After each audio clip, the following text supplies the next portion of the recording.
Bom dia, terceiro ano. Então vamos lá. Hoje nós vamos estudar ciências, tá? Nós vamos estudar sobre o grupo dos vertebrados. Lembram que no vídeo anterior eu falei sobre os animais vertebrados e os invertebrados? Vamos recapitular. Os animais vertebrados são aqueles animais que possuem osso, né? Que possuem coluna vertebral. Ó, nós temos, se vocês tocarem assim, nas costas de vocês, bem no meio, e for descendo, vocês vão sentir uma fileirinha de osso, tá? Esse osso, ele começa aqui, ó, no finalzinho do crânio, nossa cabeça, né? Crânio, o osso que protege o nosso cérebro, e ela vai descer até embaixo, né? Bem pertinho do nosso bumbum, tá? Então, isso tudo é a nossa coluna vertebral. E ela que permite a gente andar, a gente correr, tá? A gente se sustentar, a gente ficar de pé, tá bom? Então, os animais invertebrados são aqueles animais que não possuem ossos e os animais vertebrados são aqueles que possuem. Dentre esses animais vertebrados, nós podemos classificar vários animais, né? Então, aí nós temos o grupo dos vertebrados. E aí tem vários tipos de animais que fazem parte desse grupo dos vertebrados, tá certo? Olha só, nós temos o peixe, que faz parte do grupo dos vertebrados. Por quê? Porque as espinhas dele são consideradas como ossos, tá? E ajudam na sustentação. Os anfíbios, os répteis, as aves e os mamíferos. A gente vai estudar esses 5 grupos hoje, tá? Vou gravar, vou ler, vou explicar e no final depois a gente tem uma atividade. Mas vocês podem voltar para esse assunto, tá bom? E na próxima aula também de ciências eu vou explorar mais, até porque eu quero fazer esse apanhado geral logo, né? Todo o conteúdo dos grupos dos vertebrados, mas aí a gente vai mastigando nas próximas aulas, tá? Os vertebrados também são divididos em grupo. Essa divisão é feita de acordo com as características semelhantes, como o modo que se desenvolve na barriga da mãe ou no ovo, o jeito de respirar, a maneira de cuidar dos filhotes, tá? Então, por isso que foi feito esses grupos. O grupo dos peixes, o grupo dos anfíbios, que aí abarca rã, lagarta, lagartixa, esse pessoalzinho aí, tá? Tem o grupo dos répteis, das aves e dos mamíferos, tá? Os peixes, vamos lá, página 38, eu esqueci de colocar as páginas, aqui hoje vai ser muitas, mas aí depois eu boto páginas, vai começar, vou colocar só que vai começar, tá? Página 38, é a página que começa, tá? Vamos lá para os peixes, vamos estudar um pouquinho sobre os peixes. Os peixes são animais aquáticos que se locomovem utilizando nadadeiras, tá?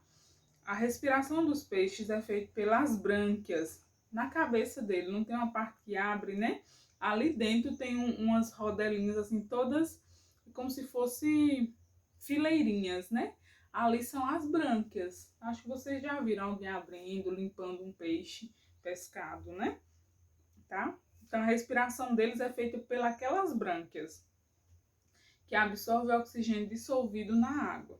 Na maioria das espécies, os filhotes de peixe nascem de ovos que se desenvolvem na água. Então, a maioria dos peixes, eles nascem de ovos, tá? Em algumas espécies, os filhotes se desenvolvem dentro do corpo da mãe, como é o caso dos tubarões, tá? Olha que curiosidade interessante, tá? O tubarão, ele não nasce do ovo, ele nasce de dentro da barriga da mãe. Mas a grande maioria dos peixes nascem sim dos ovos, tá? Que são liberados na água, tá? Que se desenvolvem na água, beleza? Tá, aí é o grupo dos peixes, tá bom? Aí diz onde é que ele mora, né? Animais aquáticos, vivem onde? Na água. Como é que se locomove? Com as nadadeiras, tá? Então aqui tá colocando as características gerais desse grupo dos vertebrados, que é chamado de peixe, tá? Agora, na página 39, nós vamos estudar o grupo dos anfíbios, que eu vou dizer a vocês que é o grupo que eu mais tenho medo. Eu tenho medo de rã, eu tenho medo de sapo. Não gosto. Tô aqui, né, mas eu não gosto deles perto de mim ao vivo e a cores, não. A palavra anfíbio significa 2 modos de vida. Anfíbio significa 2 modos de vida. Vamos ver por quê. Os anfíbios são assim chamados porque alguns deles, como os sapos, rãs e pererecas, quando jovens, vivem na água, respiram por brânquias e são chamados de girinos, tá? Então, quando são jovens, eles vivem na água e aí respiram por brânquias e são chamados de girino. Quando ficam adultos, passam a viver tanto na água como na terra. Quando são jovens, vivem só na água. E aí, quando eles se tornam adultos, eles podem viver tanto na água como na terra, tá? E aí, relembrando, pessoal, o grupo dos anfíbios é formado por sapos, rãs e pererecas, tá? Os anfíbios respiram tanto pelos pulmões quanto pela pele, que é fina e úmida.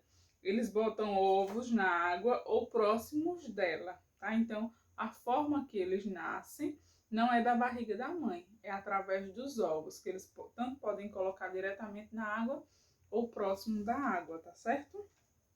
Então, não esqueçam, anfíbios, a palavra significa os dois modos de vida, porque justamente no início eles vivem só na água e depois, quando ficam adultos, eles tanto podem viver na água como podem viver na terra, né? Diferente do peixe. O peixe não tem como viver na terra. Se você tirar o peixe da água, ele vai morrer. Por quê?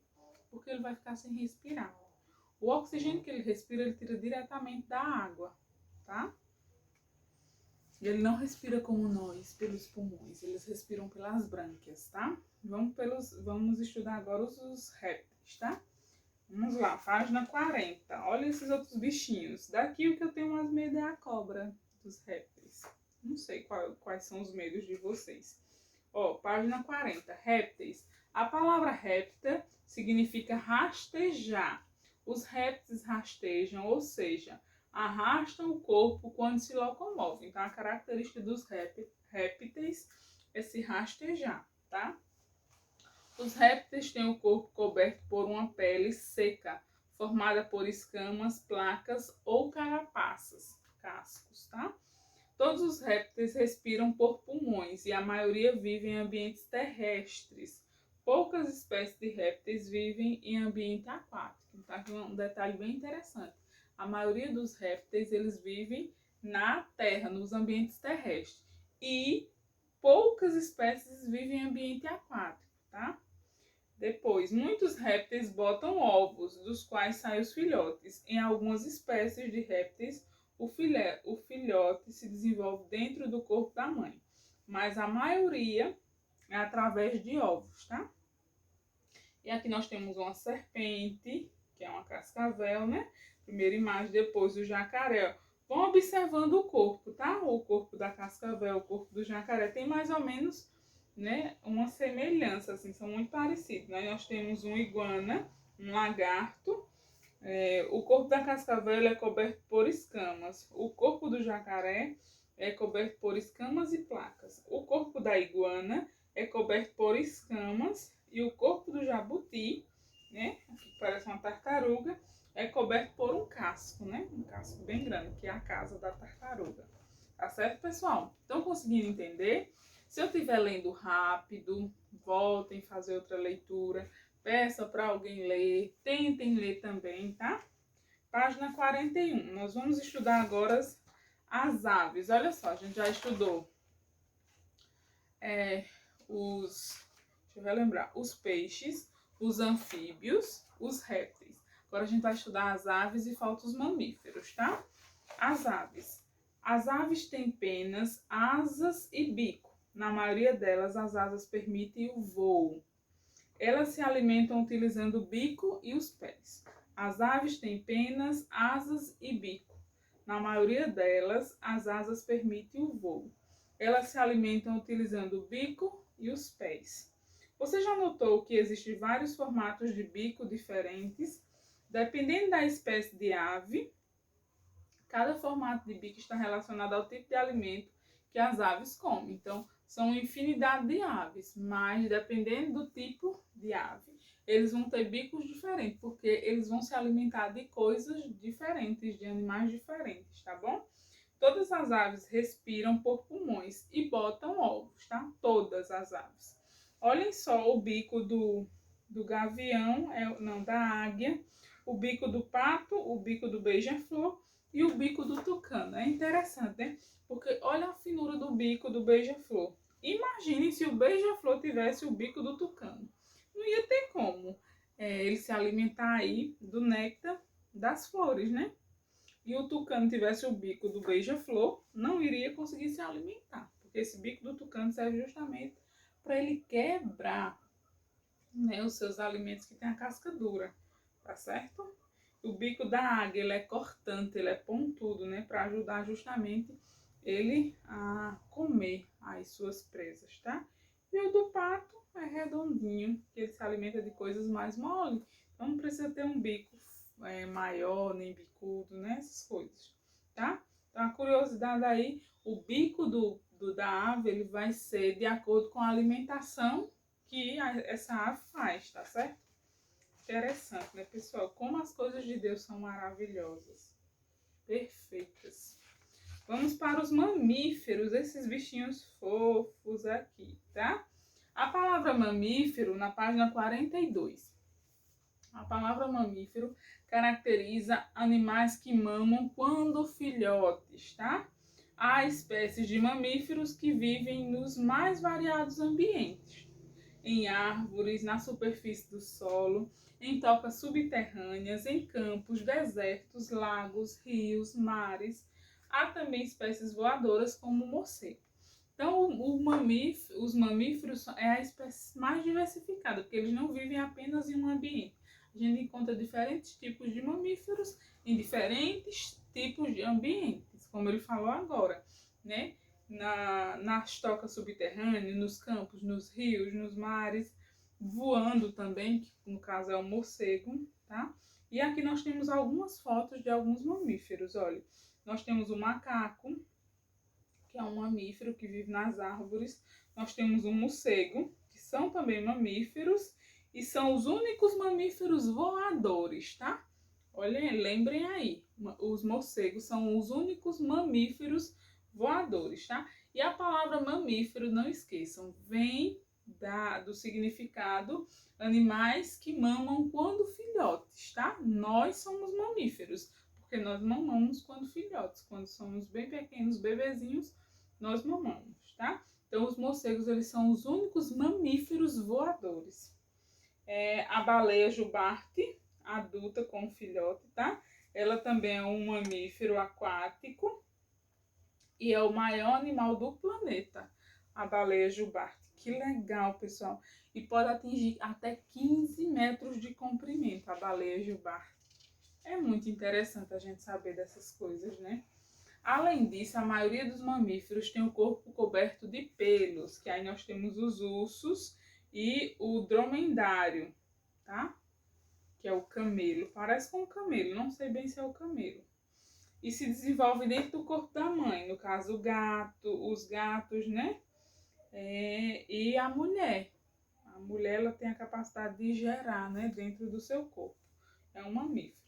O ser humano é um mamífero. Identifique em você características que são apenas de mamíferos. Cite essas características. Quais são as características que são apenas de mamíferos? São o quê? São aqueles que mamam quando filhotes, né? Essa é a principal característica do mamífero. Vamos lá. Agora, passando, tá? A gente parou aqui na página 43 das explicações e nós vamos fazer umas atividadezinhas que eu vou dizer para vocês. Isso, tá no tempo. Fui ali olhar. Olha, da página 45, página 45, a questão 2.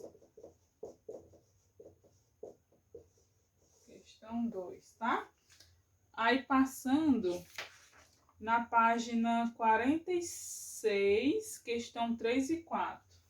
Página 46, questão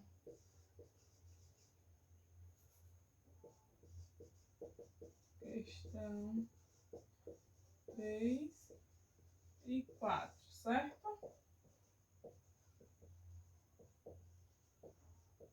Beleza, pessoal? Não, são essas questões aí, estão bem simples. Eu vou ler rapidamente, mas aí é com vocês, tá? Olha só. Na questão 2 diz, resolva a cruzadinha. E aí tem cada númerozinho aqui, e de acordo com o número você vai procurar aqui na cruzadinha onde é que você vai responder. Por exemplo, tem o número 1 aqui na perguntinha. Aí você vai procurar na cruzadinha e vai preencher cada quadrinho desse com uma letra da resposta correta. Respiram pelas brânquias e a maioria é coberto por escamas. Que grupo de vertebrado é esse? É aves, é répteis, é mamíferos, é anfíbios, tá? O que vocês acham? De acordo com isso aí, respiram pelas brânquias e a maioria é coberto por escamas. 2. Quando jovens, sapos, rãs e pererecas vivem no meio aquático e são chamados de... Como é que são chamados quando eles são jovens e vivem na água? Tem no textinho, tá? Procurem aí bem direitinho, que eu expliquei. E lembrando, é na vertical. Vocês vão procurar os números sempre assim, ó. De cima para baixo, tá? O 1, 2, o 3 e o 4, vocês vão preencher de cima para baixo. Tem o corpo coberto por penas e utiliza o bico e os pés para capturar o alimento. Tem o corpo coberto por penas e utiliza o bico e os pés para capturar o alimento. Aí vocês vão no 3, ó. Preenche. 4. São cobertos por pelos e apresentam glândulas mamárias, tá? Como é chamado esse grupo de vertebrados? 5. Só tem um agora, tá? Que é aqui. Tá bem assim, ele vai na horizontal, deitadinho. O número 5. Tem pele seca coberta por escama, placas ou carapaças. Que grupo de vertebrados é esse? Tá certo? Na questão 3, página 46. Pesquise 2 exemplos de animais para cada grupo de vertebrados. Aí você vai procurar 2 nomes de peixes, 2 anfíbios, 2 répteis, 2 aves e 2 mamíferos. Por exemplo, 2 mamíferos, você vai colocar gato, cachorro, ou você vai colocar porco e o quê? Outro mamífero. Porco, morcego, porco ou ser humano, tá? No caso, ser humano, não, mulher, né? A mulher que é um mamífero, tá certo? Pronto. Aí na questão 4, observe o bico das aves nas imagens. Aí tem o pica-pau, o talhamar, que é uma ave, e o papagaio. Aí agora escreva o nome de cada ave ao lado do seu respectivo tipo de alimento. Frutos e sementes. Quem vocês acham que se alimenta aqui de frutos e sementes? O pica-pau, a ave, né, o talhamar ou o papagaio? Quem se alimenta de peixes? Qual desses três aí se alimenta de peixes? E a letra C, larvas de insetos. Qual animal que se alimenta aí desses três de larva de inseto? Tá, pessoal? Olha, a questão 3 e a questão 4 dá para vocês copiarem tranquilamente. E a questão 2 também. Copie e responde. Quem tem dificuldade de copiar, pede ajuda para copiar as perguntas, não as respostas, tá bom? Mas tá bem simples. Já tem o textinho. Quem tiver dúvida, volta a ler lá no textinho, tá? E quem não tiver com quem ler, volta o vídeo do início, eu explicando direitinho, vai dando as pausas e respondendo o exercício, tá bom? Cheiro, fiquem com Deus e até amanhã.